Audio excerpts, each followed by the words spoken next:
Testing. Testing.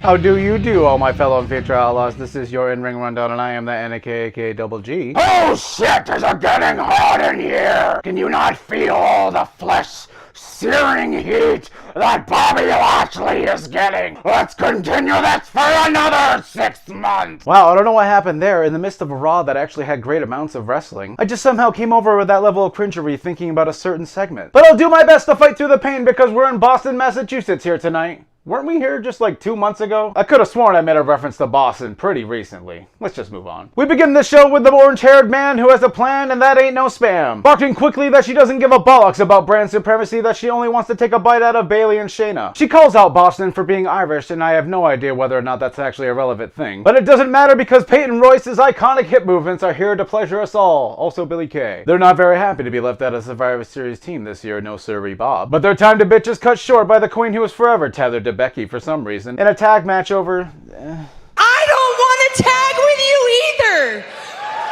But the forces want us together. That's actually a good point. Who's running Raw right now? Is it Vince? I mean, the anger, the resting bitch face, sour face disposition, the voice, the inner desire to conquer all worlds and crush people with just his mind?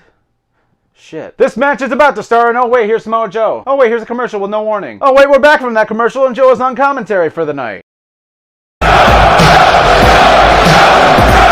Charlotte wrecks both of the Iconics because what can you really expect when you put two supers up against Tien and Yamcha, quickly leaving the ring after their victory and leaving the minor characters vulnerable to an ambush by the NXT locker room. This is their town and no one gets to bully the locals except for them. Unfortunately, Becky's massive penis leaves her wide open for a low blow by Shayna Baszler, allowing them to retreat into the crowd. Becky and Charlotte recover from this attack in literally about 7 seconds before taking chase. But for some reason, the Raw security, one of them being CM Punk from 10 years ago naturally, the same security that couldn't stop the NXT locker room from attacking in the first place, choose to stop the Raw talent Becky and Charlotte from actually getting revenge on them. Becky knocks out one of the security guards, the only way to release her current pent-up rage. This causes all the other refs to go, no, please don't do that, Becky. Charlie, holy crap, she has a completely different hairstyle. She's definitely a cyborg Caruso. Is backstage interviewing the... Never mind, the AOP beat him up. Before the next match can begin, the OC come out and reveal Trump's new slogan that he plans on campaigning for 2020. We got a trophy to prove it, too. They got a trophy, a big trophy. Alberto Del Rio, the White Ranger, comes out for a match against Kyle Anderson. Because let's face it, Luke Gallows is just getting too weird and scary to interact with anymore. The Street Profits come out for a clam bake. I mean, to support their buddy Humberto. Support him they shall by standing in the corner lighting up as Humberto and Carl Anderson meet in the middle of the ring for a nice mid-air hug. Carrillo holds Carl in the smallest of packages while both the OC and the Street Profits try to push him around like air hockey, holding Carl down for at least a good 8 seconds before actually picking up the win with a 3 count. Seth is backstage cutting his generic, average, moderately satisfactory babyface promo, claiming that it's not Monday Night Andrade yet, that it is still Monday Night Rollins.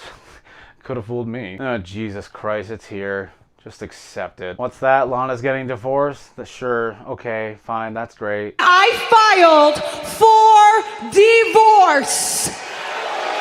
You think she'll get half of all the Rusev days from here on out? I will not let that happen. Lana then goes on to open her yuck mouth to claim that she got a restraining order on Rusev, but she can't seem to quite get the details straight. This means that Rusev cannot come within 90 miles of myself. 90 miles? 90 miles. 90 days!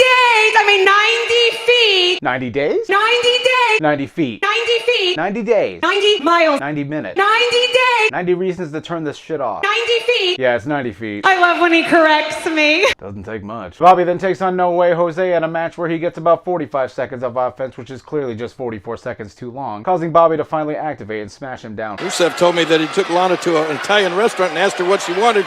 She said the waiter. What the fuck does that have to do with anything? What the fuck does that have to do with anything? After the match, these two sluts start making out and then fall down and then get back up again and then fall down, and I'm not really sure what's happening. Just wake me up when it's over. Jerry Lawler shows us that he's not phoning it in whatsoever.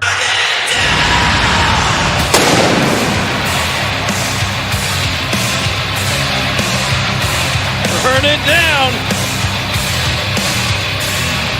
It's Seth Rollins versus Lina Vega's highest level Pokemon here on Raw tonight, and a rather enjoyable bout where both men chain wrestle back and forth in the beginning of the match. Lina quickly proves her worth by getting involved multiple times, but takes it too far when the ref catches her trying to force Seth to pleasure her right in the middle of the arena, kicking her out for public displays of affection. Luckily, Seth can just pay the ref off later. The text messages keep piling up as Samoa Joe slips up and reveals what it's been like having a secret affair and living with Wendy for the past year. Nowhere is safe. For some reason, SmackDown didn't feel like trying because the Lucha House Party and only the Lucha House Party come down to interrupt this match. But when you send 3 Krillins after Vegeta and Piccolo, it doesn't take long for their plans to be thwarted. Buddy Murphy is backstage knocking on Alistair's door, but unfortunately he's too busy inside getting the smoke with the Street Profits and isn't able to answer the door in time. Look out, folks, because Triple H has arrived with his army in the parking lot. Not the DX army, though. That died 20 years ago. And then again, 11 years ago. Next up, it's Tozawa versus the best kept secret in the WWE. Says he's no longer the best kept secret in the WWE. Buddy Murphy looking to show everyone that he is no longer the best kept secret here on Monday nights. Oh, so he's not the best kept secret of the WWE anymore. Cause, thanks, sure, I didn't get it. Tozawa lands a kick midway through the match that I'm about 97% sure knocked Buddy out cold, even going on to land a flurry of attacks on the man who used to share the same weight class as him.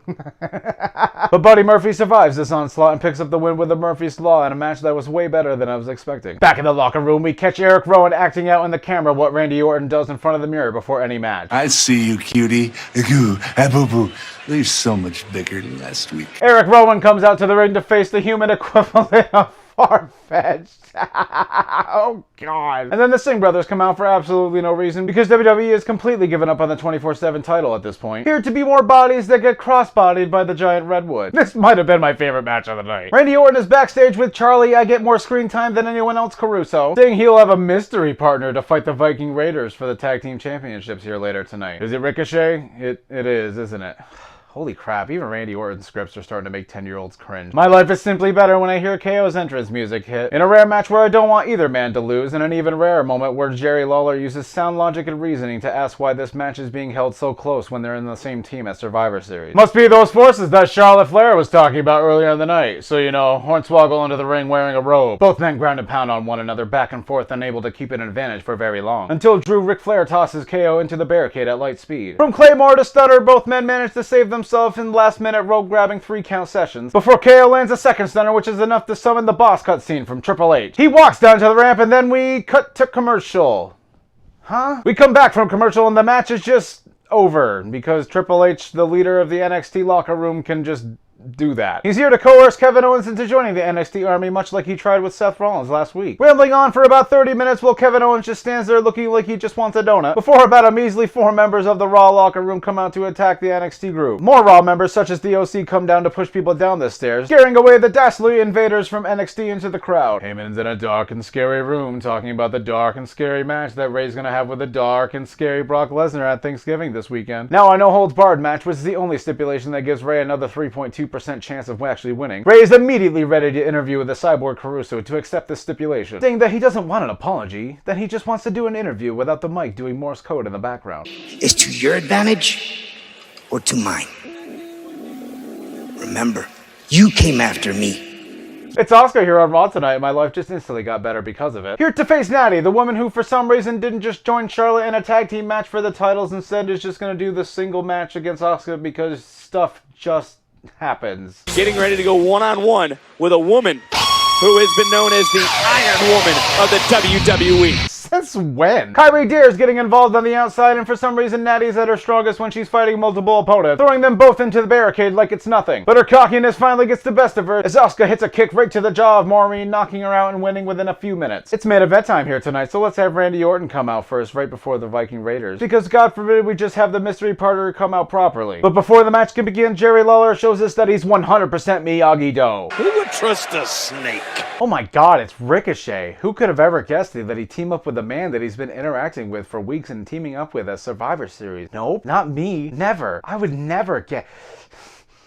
Luckily, the pointlessness of this match is displayed quickly as we get a view of the SmackDown locker room attacking people in the backstage area. This is just enough time for Ricochet and Ivar to have a dance-off and prove that Ivar is a better Ricochet than Ricochet. Orton is about to go for the RKO before he's interrupted by AC/DC, who come out and swarm him completely. The Raw, NXT, and SmackDown locker rooms collide in the ringside area before giant Triple H appears on the Titantron to say the same thing to the WWE Universe that Vince McMahon said the moment he heard the Saudis offer. I'm gonna leave the doors wide open for you. Well, that's it for this week's rundown. I want to thank you all for watching. If you want to support the channel, leave a like and leave a comment. Hit that bell. It really does help me. Tune in next week where I promise to survive a series of 5 days of straight wrestling, so you don't have to. And of course, a shout out to all my patrons. If you want to support the channel even further and have your name up here like all these lovely people, of course I'll bear hug you every day, even if you don't ask me to. I'll do it. This has been the man from Earth with all the girth. Ladies and gentlemen, I'll see you at Survivor Series. Later. But unfortunately, he's too busy inside getting the smoke with the Street Profits. Oh, wait for bat. Oh, wait for bat.